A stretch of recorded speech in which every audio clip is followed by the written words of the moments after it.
Il-kok u l-personalità televiżiva ta' fama internazzjonali l-Malti-Awstraljan Delia jinsab fostna biex jiġbed sensiela televiżiva ġdida li din id-darba se tkun iffukata partikolarment fuq l-ikel tradizzjonali Malti.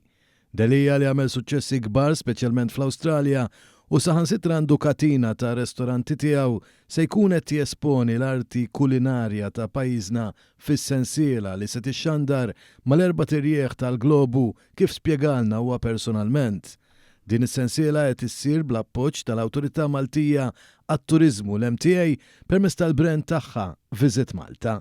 News tkellem ma' propju fil-post fir-Rabat fejn qiegħda tinġibed din is-sensiela. We're filming a show that's showcasing Maltese culinary history.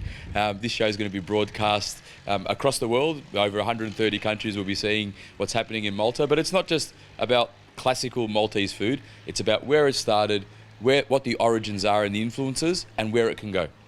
Li żar l-art tad-dixxendenti tiegħu diversi drabi qabel tenna li l-arti kulinarja Maltija hija waħda affaxxinanti u llum tilħaq livell għoli ħafna.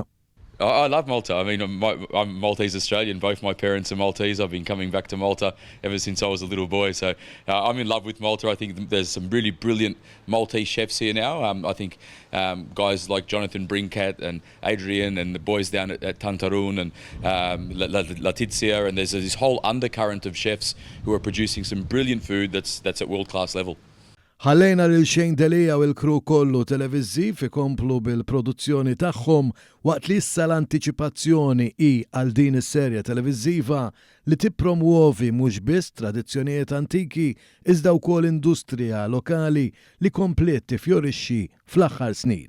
Dan mhux biss f'ekonomija li għadha tikber f'livelli bla preċedent, iżda wkoll b'investimenti kbar li qed isiru anke fl-edukazzjoni, partikolarment fl-Istitut għall-Istudji Turistiċi l-ITS.